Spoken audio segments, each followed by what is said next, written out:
stance foundational principles. Go ahead and get in a good left horse for me. Okay. He's in a strong left horse, front leg bent, back leg straight, pressed into it. So his weight's going against it. His weight's going against it like he's pushing against a wall, holding it up. I'm leaning my body weight against him. He's nice and stable. Okay. Now I want Joey to turn his toes toward me. Now press again so you're good and strong.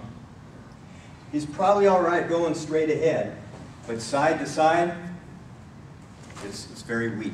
It's very weak side to side when his toes are pointing almost straight ahead. Go ahead and turn your back foot in a little bit stronger position. Now point this toe straight ahead towards me. Press again. Again, it's still good this way. Side to side, however, it's still pretty bad. Okay, now get in a full horse for me. Now I want you to press into a left horse. With your feet turned no more than 45 degrees to the direction you're facing. Okay, I can press against him this way. Good, strong that direction. To the side, it's much more stable. It takes more to get him knocked off. With his feet no more than a 45-degree angle to the direction of his horse, it's much more stable this way. It's strong this way in all cases, but it's very unstable when the toes are pointed straight ahead. With one toe pointed straight ahead, it's better, but it's still pretty unstable. Balanced, but unstable. When both feet are no more than 45 degrees, you're good and stable to the sides, and of course you remain strong in this direction. Go ahead and get in the correct left horse again, with your feet no more than 45 degrees, front leg bent, back leg straight, and he's pressing forward. Now again, he's supporting a lot of my weight because I'm leaning into him. What I'm going to have him do this time is do a high pingaima, or just come to the ball of his foot on his back leg. When I say lift the foot, go ahead and go to that high pingaima. Go to the high pingaima. The structure is broken. He was strong and stable this direction. As soon as he went to the ball of his foot, he no longer had the support in the press, in the half horse pressing. You go like this, now you're supporting yourself by a weaker muscle, the ball of your foot, the calf muscle. You're still using some of your thigh, but it's not mostly now your bigger leg muscles. It's a lot of the forward pressing solidity is now trying to be provided by the smaller muscles of the leg. It doesn't work as well. Right now he's in a full horse position. Just to comment on the full horse, it's basically an athletic stance. It's a basic athletic stance common to basically every sport. Basketball, football, baseball. Just a basic athletic stance. We call it a full horse, but it's just basically an athletic stance.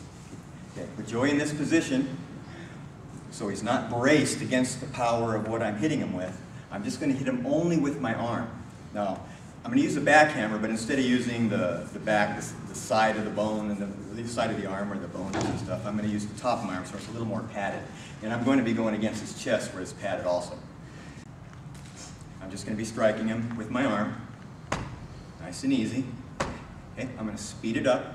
Okay, I'm going to go as fast as I can. I'm getting almost no reaction from him whatsoever. Okay?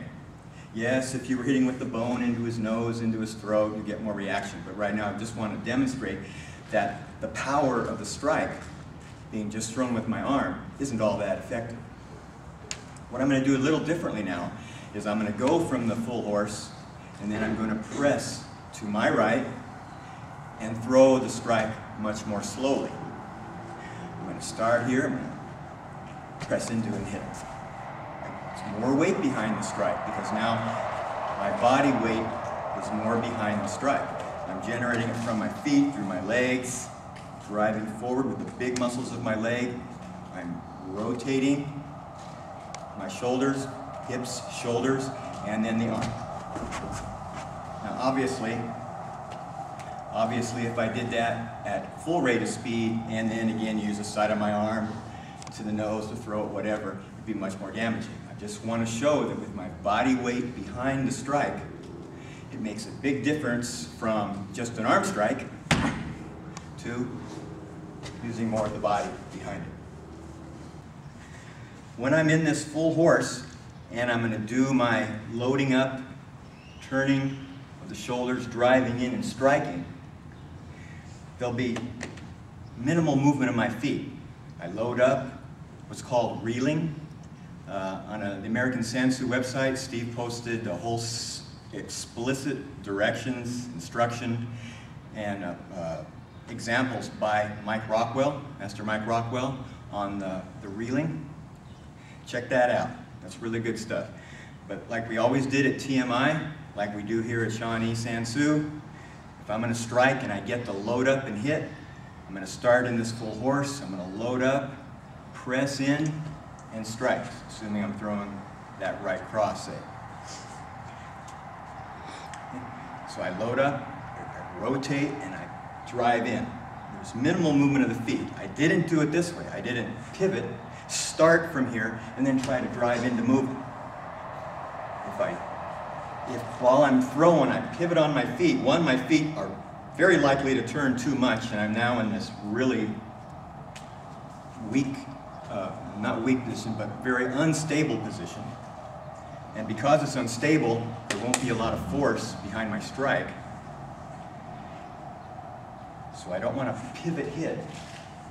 I want to get in my basic athletic stance, and from there, drive in, strike, pushing off the large muscles of my legs to launch the hips, shoulders, arm, to get weight and power behind the strike. Again, not pivot hit. Again, remember the example here where I'll press now. Put your feet back so you can get more weight into me, right? And then I go to the ball of my foot. It just breaks my structure. Let's say I'm doing a shot like this where I pivot and hit on my toe.